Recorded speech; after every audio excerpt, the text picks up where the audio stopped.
Hello students, नमस्ते।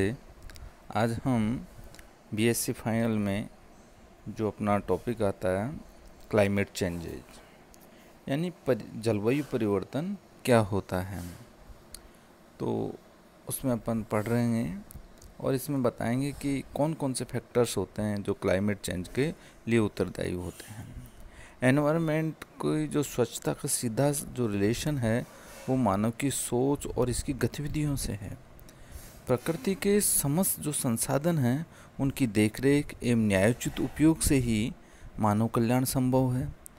सदियों से हम अपने चारों ओर के वातावरण की सुरक्षा के लिए कृत संकल्प रहे हैं और इसलिए हमारे स्वास्थ्य, शिक्षा, नैतिक विचार, मानसिक स्तर उत्कृष्ट प्रकार के बने रहते हैं। क्योंकि ये जो भी अपना क्लाइमेट होता है उसको अच्छा या बुरा रखना हमारा ही उत्तरदायित्व होता है। हम ही उसको सुधार सकते हैं, हम ही उसको बिगाड़ने में अपना भूमिका सबसे ज़्यादा अदा करते हैं। पर हम देखते हैं कि पिछले काफ़ी सालों से अपने मानव की जो विचारधारा में बहुत ज़्यादा परिवर्तन हुए हैं और विकास के क्रम में चरम पर पहुंचने की चाह इसने जलवायु और वातावरण को अपनी इच्छाओं के अनुरूप परिवर्तित करना प्रारंभ कर दिया है। इसी जो सीरीज में अपन नेचुरल रिसोर्सेज जैसे वाटर है, फ्यूल है, वाइल्ड लाइफ है, फॉरेस्ट है आदि को हम जम के उसका यूज कर रहे हैं, दोहन कर रहे हैं। और अब हालात ऐसे बनने लगे हैं कि इनके हमें सीमित होने अथवा लुप्त होने का खतरा बहुत ज़्यादा सताने लगा है। पीने के लिए साफ पानी की कमी इस कदर हावी हो चुकी है कि लाख प्रयत्न करने पर भी जो वाटर की प्रॉब्लम्स है वो पूरे विश्व में व्यापकता से फैलता दिखाई दे रहा है। यही नहीं, इनके अनावश्यक और असहर गर्भित प्रयोग से सभी जो वातावरण अपने प्रदूषित या पॉल्यूटेड हो गया है। आज अपन वाटर, सॉइल, एयर की जो पॉल्यूशन इतना फैल चुका है कि सभी कार्य योजनाएं जो भी अपनी प्लानिंग्स होती हैं उनके होने के बावजूद भी इन पर कंट्रोल पाना असंभव सा प्रतीत हो रहा है कि इनको किस तरीके से अपन यूजेबल बनाएं, इनको अपन कंज्यूम करने लायक बनाएं जिनके स्वस्थ रहें और प्रदूषित रहित हों। अधिक मात्रा में उच्च गुणवत्ता वाली फसल की प्राप्ति के लिए मानव ने बहुत ज़्यादा इंसेक्टिसाइड्स है, फर्टिलाइजर्स है, उनका प्रयोग सीमित मात्रा में किया जिससे उनकी कृषि योग्य भूमि प्रदूषित हुई है। मतलब उन्होंने असीमित मात्रा में इनका यूज किया और यूज करने के बाद में उन्होंने जो एग्रीकल्चर जहाँ होती थी, जिस लैंड के ऊपर जो सॉइल अच्छी थी वो सारी की सारी क्या हो गई, इनसे इफेक्टेड हो गई। इंसेक्टिसाइड और जो फर्टिलाइजर्स हैं इसका जो फर्टिलिटी है वो भी धीरे धीरे कम होती गई और अर्बनाइजेशन के फलस्वरूप जो सिटीज़ में पॉपुलेशन की जो ग्रोथ हुई है वो बहुत ज़्यादा मात्रा में हुई है, जिससे वहाँ के वाहनों की संख्या में बेपनाह बढ़ोतरी हुई है, ध्वनि प्रदूषण हुआ है, वहाँ पर मानसिक दुर्बलता आ गई है, तो और बहुत सारे जो स्वास्थ्य के प्रति हानिकारक प्रभाव हैं वो दिखाई देने लगे हैं।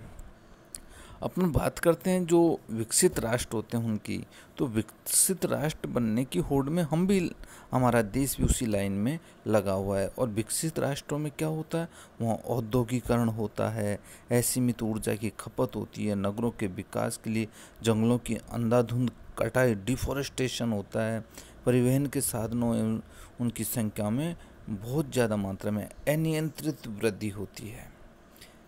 इनके जो सभी फैक्टर्स हैं उनके जो योजनाएं हैं उनको योजनाएं बनाते हैं कि ऐसा नहीं होना चाहिए, परंतु फिर भी वो सारा का सारा हो रहा है।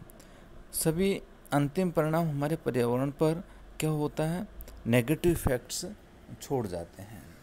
और नेगेटिव इफेक्ट्स इन सभी मानव कृत्यों के द्वारा वातावरण में कार्बन डाइऑक्साइड एवं अन्य जो टॉक्सिक गैसेज हैं उनके स्तर में इतनी अधिक वृद्धि हो चुकी है कि अब इसे कम करना मानव के बस की बात नहीं रही है। हाँ, ये ज़रूर है कि यदि प्रयास किए जाएं तो इनका धीरे धीरे जो इनकी स्थिति है वो स्थिर बन सकती है। इसी का परिणाम है कि हमारी जलवायु एकदम अनियंत्रित हो चली है। जो सीजन्स की समयावधि में कहीं कमी हो रही है, कहीं वहाँ बढ़ रही है, उनका समय जो टाइम पीरियड होता है वो, तो जो अपनी अर्थ है उसके टेम्परेचर में भी ग्रोथ हो रही है, जिससे सूखा पड़ रहा है, भीषण गर्मी हो रही है। इससे होने वाली बीमारियों का प्रकोप का अनावश्यक खतरा बना हुआ है। और धरती के गर्म होने के कारण जो पोल्स हैं वहाँ उनकी जो बर्फ़ है वो पिघलती जा रही है। तो इन सभी से ही क्या होता है, जब पोल्स की बर्फ़ पिघलेगी तो बर्फ़ पिघल के नदियों के द्वारा कहाँ पर आएगी, समुद्र में आएगी। तो सी लेवल अप होगा, वो ग्रोथ होगी उसके लेवल में। यदि यही क्रम कंटिन्यू चलता रहा तो एक दिन ऐसा आ जाएगा जब समुद्र का जो कोस्टल एरिया हैं वहाँ बसे जो सभ्यताएं हैं, जो बड़े बड़े सिटीज़ हैं, वो पूरे के पूरे पानी में समा जाएंगे। भारत में ऐसा ही एक शहर है जैसे मुंबई, तो वो भी कोस्टल जोन में आता है। और वह यदि ऐसा ही टेम्परेचर बढ़ता रहा, पोलर आइस पिघलती रही, तो उसका अस्तित्व भी समाप्त हो जाएगा एक दिन। तो संयुक्त राष्ट्र पर्यावरण कार्यक्रम के जलवायु परिवर्तन के अंतर्राज्यीय पैनल, तो उसके जो वैज्ञानिक हैं उन्होंने रिसर्च किए और जो अर्थ पर जो टेम्परेचर लगभग 0.5 डिग्री बढ़ गई। इसी का जो प्रभाव है कि ईयर 1998 में अल नीनो और 2001 में ला नीनो जैसे इफ़ेक्ट्स दिखाई दिए। उसके बाद में बहुत सारे सुनामी आई, बहुत सारे भयानक तूफ़ान आए और उनके कारण भी ये जो चेंजेज आए, तो मानसून के आगमन में अनिश्चितता बनाते हैं। सारे जो फैक्टर्स होते हैं वो मानसून को कहीं ना कहीं प्रभावित करते हैं और इनके जो प्रभाव होते हैं उनसे विश्व में अनेक भागों में भयानक सूखा पड़ता है, तो अन्य भाग में भीषण बाढ़ व अतिवृष्टि की चपेट आ जाती है। यानी सारा का सारा जो सिस्टम होता है वो इम्बैलेंस होता है। तो हम ये भी देखते हैं कि किसी ज़माने में अच्छी वर्षा प्राप्त करने वाले हरे भरे क्षेत्र आजकल वर्षा विहीन होने लग गए, वहाँ पर वर्षा नहीं होती है। यहाँ की जो प्लांट्स हैं, जो एनिमल्स हैं, वो समाप्त हो गए तथा यह जो भूभाग है वह एक कैसा हो गया, बंजर भूमि में चेंजेज हो गया। तो वर्षा की कमी के कारण वनों के वृक्षों की जो प्रवृत्ति में भी चेंजेज आने लगे। वैसे भी जो वर्षा होती है वो आकृष्ट करने के में वनों का महत्वपूर्ण योगदान होता है कि जहाँ वन ज़्यादा होंगे वहाँ पर वर्षा की बहुतायत मात्रा होगी। तो शहरों को बसाने व लकड़ी प्राप्त करने के लिए बड़े बड़े वन क्षेत्रों का आदमी के द्वारा नष्ट कर दिया गया।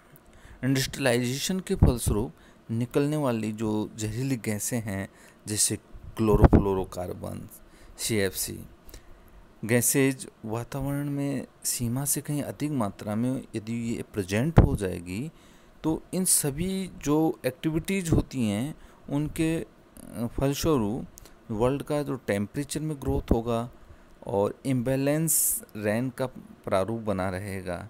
यानी इम्बैलेंस जो वर्षा है वो होती रहेगी और अम्लीय वर्षा वायु प्रदूषण के उच्च सीमा में व्याप्त होने का द्योतक है। जब अम्लीय यदि एसिड रेन होती है तो उसका अपन मानते हैं कि अब एयर पॉल्यूशन की जो लिमिटेशन है वो बहुत ज़्यादा हो गई है, बहुत ज़्यादा मात्रा में एयर पॉल्यूशन हो चुका है और उसी का नतीजा होता है, उसी का रिजल्ट होता है कि एसिड रेन होती है। इसी से जो ओजोन लेयर की जो डिप्लीशन होता है उसमें या बढ़ता जाए तो वह खतरा भी डिप्लेशन का बना रहता है।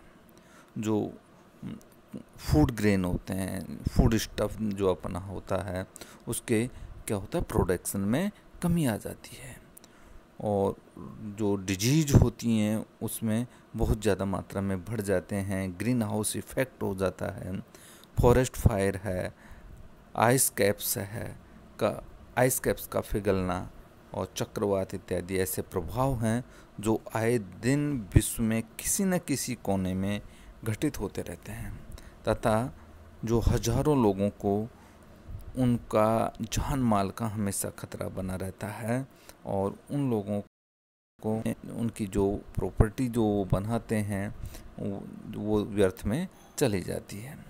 तो इसी क्रम में हम देखते हैं कि अर्थ का जो नेचुरल जो स्ट्रक्चर्स है उसको बचाए रखने के लिए विश्व भर में सम्मेलन और बहुत सारे जो गोष्ठियाँ बनाई जाती हैं, आयोजित की जाती हैं, उनका भी एक उद्देश्य होता है कि जो सेव प्लांट अर्थ, कि हम इस चीज़ को जो अपनी अर्थ होती है उसको अपन सेव करें, सुरक्षा करें उसकी।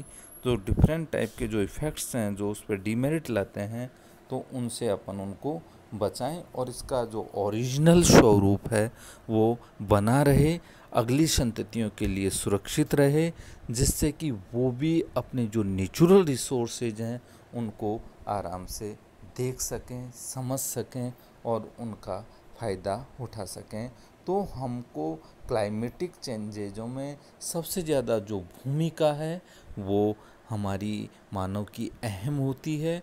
तो हमको ही इस पृथ्वी का जो भी चेंजेज होता है क्लाइमेट में उनको अपने आप को सुधार कर ही करना होगा, एक लिमिट में ही उनका यूज करना होगा, हद से ज़्यादा उनका दोहन नहीं करना होगा, अन्यथा हमारा क्लाइमेट चेंजेज होता जाएगा और मानव प्रजाति या इसकी सभ्यताएं हैं खतरे में पड़ जाएंगी। तो हमको इसको बचाए रखना चाहिए जिससे कि क्लाइमेट चेंजेज कम से कम हो। हमारे यहाँ पर जो बारिश है या वर्षा है या जो भी सीजन्स का टाइम पीरियड्स होता है वो पूरा का पूरा बना रहे और पूरा जो सिस्टम्स है वो चलता रहे।